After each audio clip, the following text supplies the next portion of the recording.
Bonjour, bienvenue sur ma chaîne Eleora Guidance pour un tirage, conseils et messages de nos guides pour la semaine du 19 au 25 février 2018. Je suis franchement hyper heureuse de vous retrouver. J'espère que vous allez bien. Je suis vraiment désolée parce que j'ai un peu l'impression de vous avoir laissé tomber. Euh, donc je vous présente à Ho'oponopono. Voilà, je m'excuse d'avoir été absente sur YouTube pour les énergies ces derniers temps.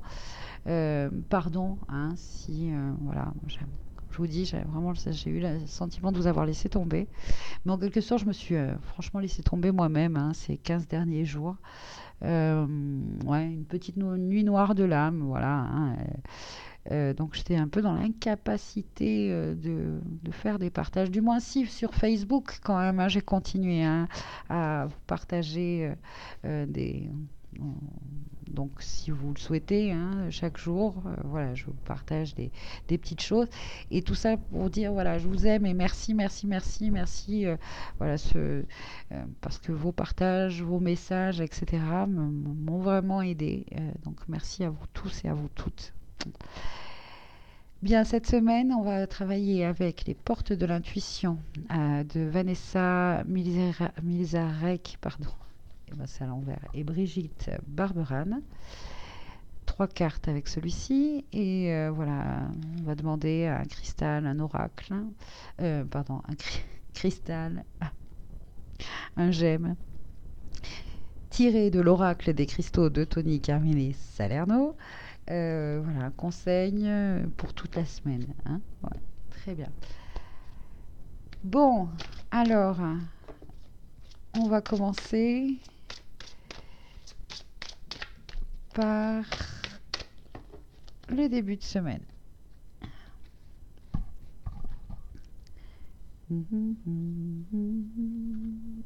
Celle-là. Milieu de semaine, ouais, bah celle-ci. Et fin de semaine. Voici donc pour les trois cartes. Et pour le cristal, le gemme, pour qui va nous accompagner. Hop là. Alors, il y a les cartes là qui sont tombées. On va choisir celle-là. Bon, j'ai plus l'habitude, je perds le micro. Désolée. Hop. Allez, on va retourner toutes les cartes à la fin du passé. Mais oui, mais trop ça quoi. Tiens, encore une fleur. Alors c'est marrant, regardez la synchronicité. On passe d'une fleur, voilà, d'un fond noir et très blanc, hein, qui finalement nous dit que malgré cette noirceur là, voilà, on a retrouvé quelque part un peu de pureté en nous. Hein. Et en plus, voilà, on va commencer hein, à travailler vraiment sur tous nos chakras et nos couleurs, enfin retrouver aussi, remettre de la couleur hein, dans notre vie, j'entends, parce qu'on était un peu dans cette période un peu sombre. Hein. Et la troisième carte, ah bah tiens, encore une fleur. Alors c'est marrant parce que cet après-midi, j'étais en train de me dire que j'aimerais bien acquérir le l'oracle de Eric Kotsiras, hein, qui travaille donc, enfin cet oracle, si j'ai bien vu, hein, parce que j'ai pas trop cherché, alors je vais peut-être cette semaine regarder, avec les fleurs et les plantes, je crois qu'il s'appelle ouais, l'oracle, les fleurs et les plantes du monde, je sais plus très bien, mais je sais pas pourquoi je pense à ça. Donc, beaucoup de fleurs.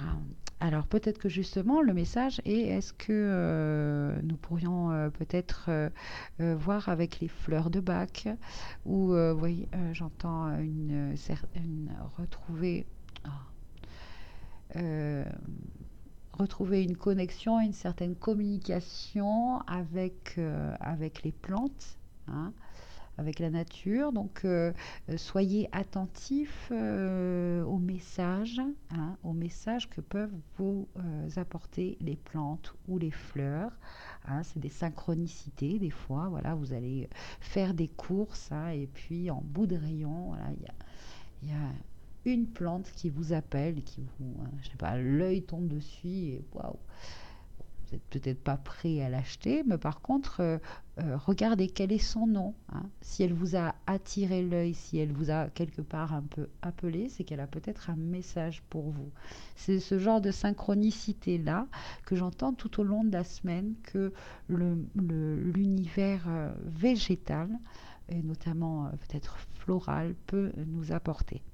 Donc, on va aussi voir, ah, c'est la fluorite, hein, qui, bah, regardez, vous avez un beau spécimen ici de fluorite qui peut nous apporter certains bienfaits cette semaine, et notamment, alors, de la concentration, de la protection psychique et de la stabilité émotionnelle. La fluorite libère une vibration spirituelle si élevée qu'elle est capable de vous éloigner d'une influence négative ou d'une personne néfaste qui vous cause un déséquilibre émotionnel. Sachez que vous êtes entouré d'amour et de lumière et faites confiance à la protection que vous recevez désormais. Alors c'est bien parce que moi cette semaine, c'est vrai qu'avec mon travail et comme c'est les vacances, je vais donc être amenée à croiser beaucoup de monde, donc avec tout plein d'énergies différentes, et je pense que je vais la porter sur moi au travail. Voilà. Et chanter toujours les mantras. C'est vrai que j'ai dû saouler les skieurs qui passaient. J'arrêtais pas de chanter le fameux mantra de tout à l'heure que je vous chanterai, qui m'a fait énormément de bien, qui est un mantra pour honorer Ganesh, Om Gam Ganapataye Namaha. Donc, alors la fluorite, hein, nous fait donc oublier peur et préoccupation. Alors, oubliez vos peurs et vos préoccupations, pardon, et laissez opérer cette merveilleuse guérison. Commencez à vous concentrer sur les choses qui vous apportent de la joie. Concentrez-vous sur tout ce que vous aimeriez faire plutôt que de vous inquiéter de ce que pensent les autres. Vous êtes sain et sauf et éternellement aimé. Personne ne peut vous faire du mal, mis à part vos propres peurs. Ayez confiance. Ouais. Et donc en début de semaine, hein, alors on va maintenant regarder chaque carte un peu plus en détail. La fin du passé. Tournez la page du passé, vous avez un fabuleux potentiel à exploiter. Voilà. Donc ce début de semaine, hein, retrouve un peu cette clarté, cette pureté dans notre esprit. Hein, ce calme, hein, cette nuit noire là vient de passer.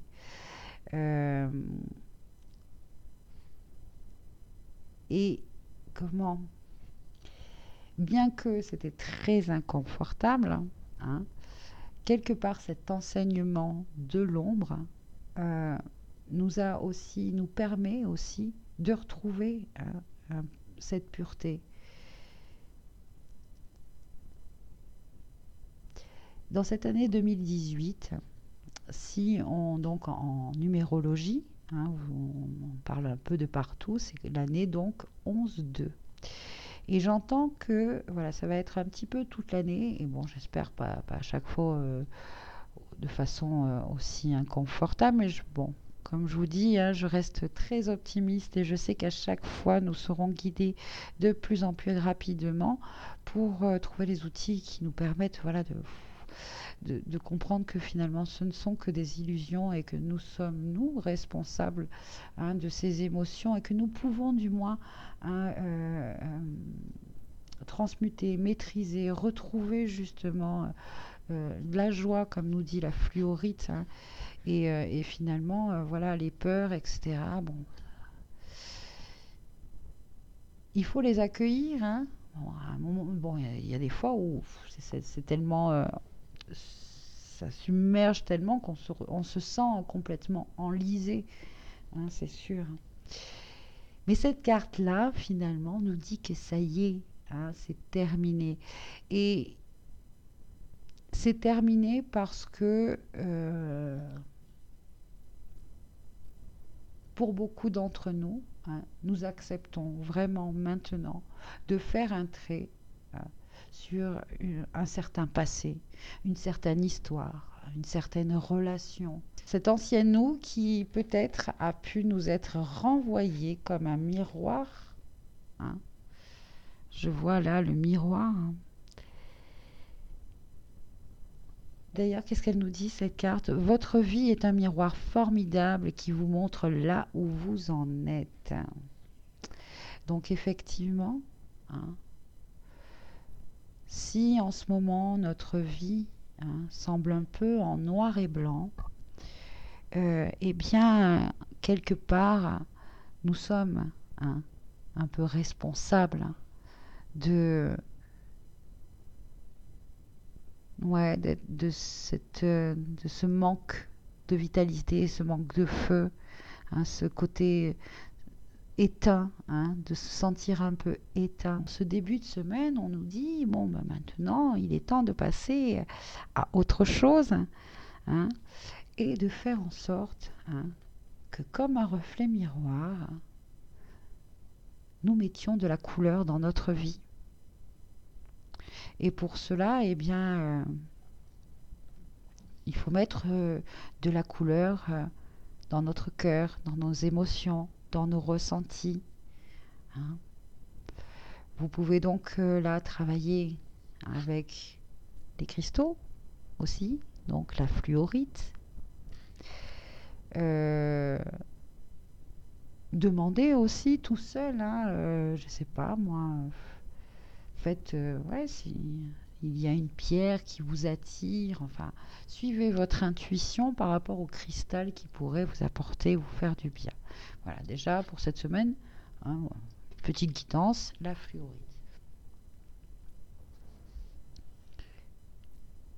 Les fleurs de bac. J'entends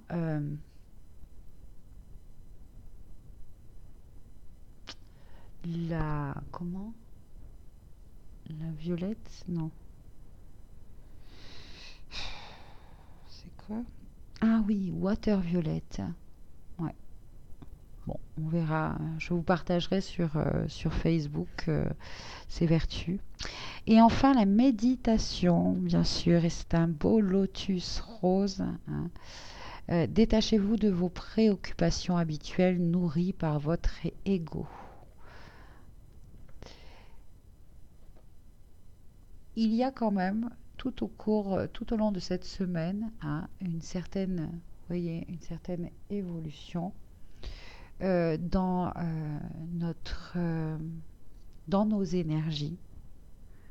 Nous allons réussir, hein, cette semaine, voilà, à trouver les outils pour nous permettre de se réaligner. Alors, on peut travailler sur nos chakras, sur notre Kundalini, en visualisation créatrice et notamment avec les couleurs, hein.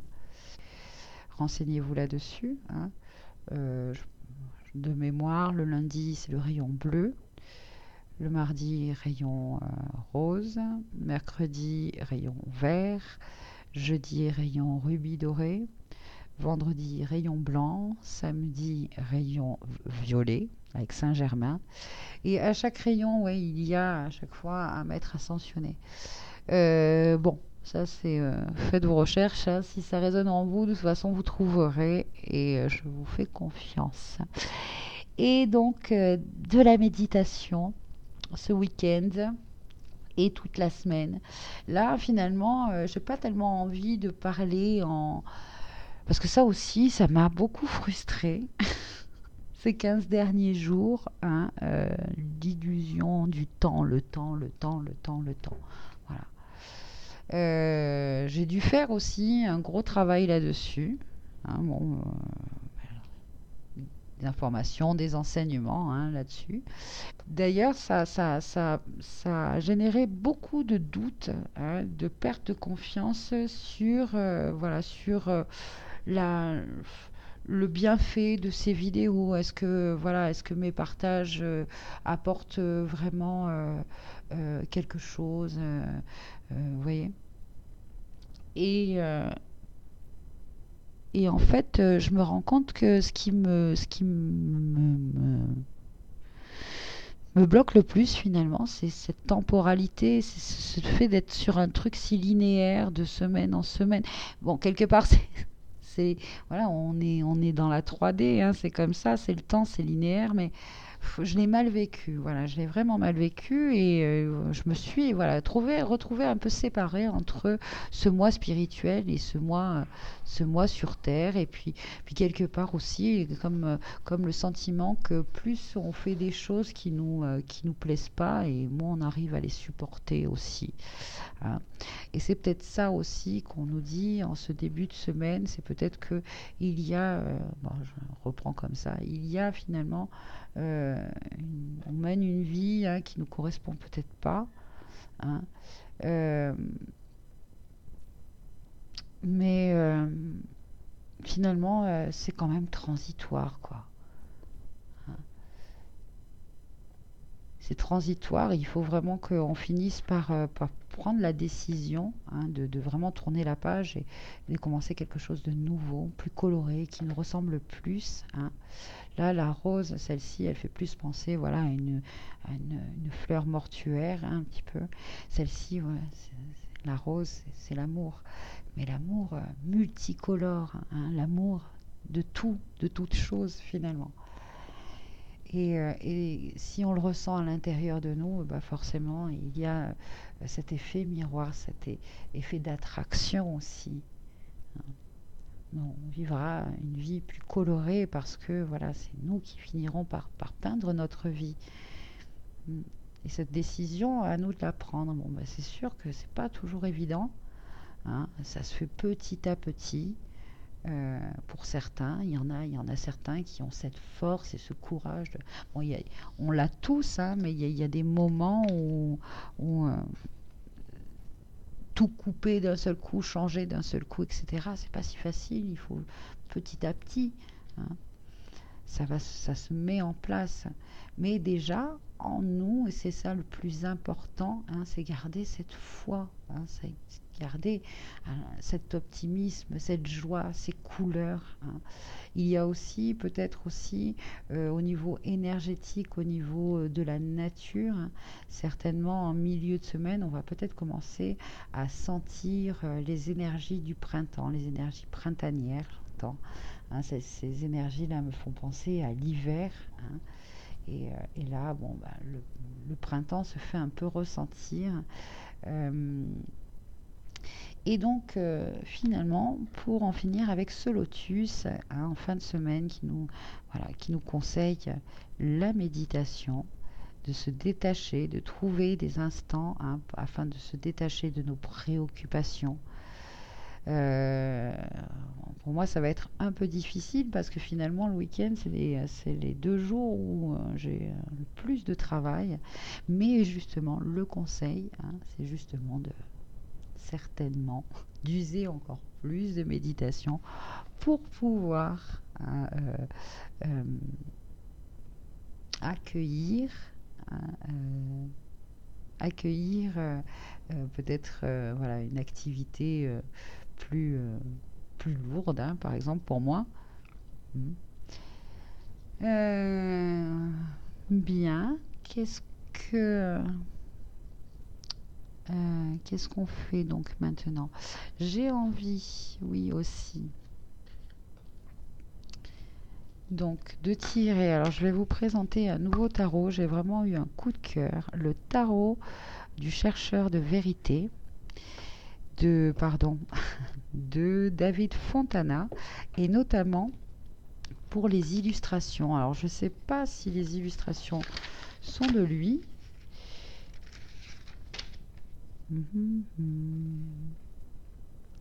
Non, les illustrations sont de Sylvie Degnaud. Et ce sont les illustrations surtout, hein, qui m'ont vraiment enchantée. Je les trouve, voilà, par la... Les cartes sont très grandes par contre, comparé à un jeu de tarot normal. Bon, alors ça c'est le pendu. Alors c'est des, ouais, comme des au crayon de couleur pastel, hein, avec des cernes au feutre doré par-ci par-là. C'est Ça donne un côté un peu précieux. Mais je sais pas, il parle à mon âme d'enfant, cet oracle. Donc voilà. Bon, je ne vais pas tout vous le montrer, mais pour vous dire, voilà, j'aime beaucoup. Je suis pas très à l'aise dans les présentations. Peut-être pour ça que je fais pas d'unboxing.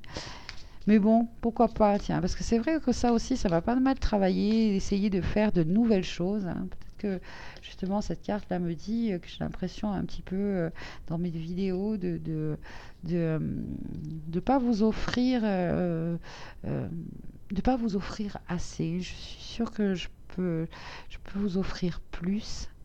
Hein. Pour cela, peut-être vous pouvez m'aider d'ailleurs. Si en commentaire vous pouvez me donner des idées sur. Parce que là, c'est vrai que avant, à un moment donné, j'avais lancé le petit tirage intuitif pour les nouvelles lunes et les pleines lunes, etc. Puis par manque de temps, là, ces derniers temps, j'ai un peu laissé tomber. Et bon, puis il y a tellement aussi de vidéos maintenant sur voilà les énergies que pourquoi pas, laissez-moi quelques idées et je verrai ce que j'en ferai, hein. Quel tirage vous avez, quel genre de tirage vous avez envie ou quoi, je sais pas, ça peut peut-être m'inspirer. Voilà, soyez justement un peu le miroir, que je sois un peu votre miroir. Bon, bref. Alors donc, ouais, j'avais envie de tirer donc aussi trois cartes, j'entends, avec ce joli, même le dos, je l'aime beaucoup. Allez, pour la semaine du 19 au 25 février, s'il te plaît, tarot, cher compagnon. Euh, Hop, donne-nous un conseil et une guidance, un message. Alors, alors, justement, le pendu, donc l'arcane 12, le magicien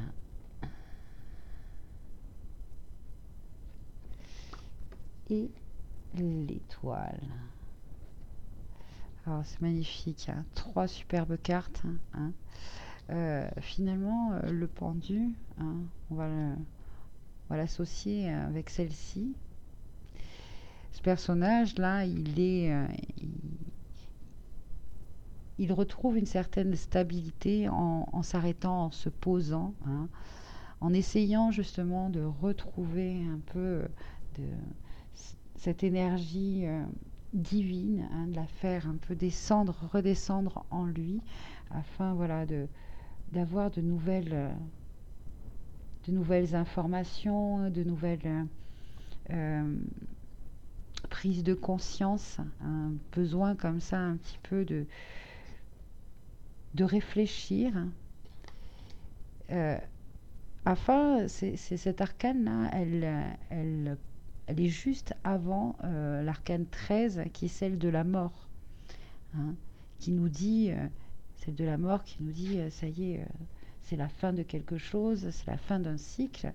Mais avant de terminer ce cycle, avant justement la mort qui coupe les liens, qui tranche avec sa faux, on y réfléchit un petit peu justement à ce qui doit être du passé, hein, doit prendre fin véritablement, hein, pour justement devenir ici ce magicien qui va, avec tous ses outils là, peindre une nouvelle histoire, une nouvelle vie, hein, enfin, une nouvelle création, de nouvelles intentions. Il y a de la nouveauté, hein, il y a de la... Voilà. Et donc, le magicien. Et enfin, l'étoile.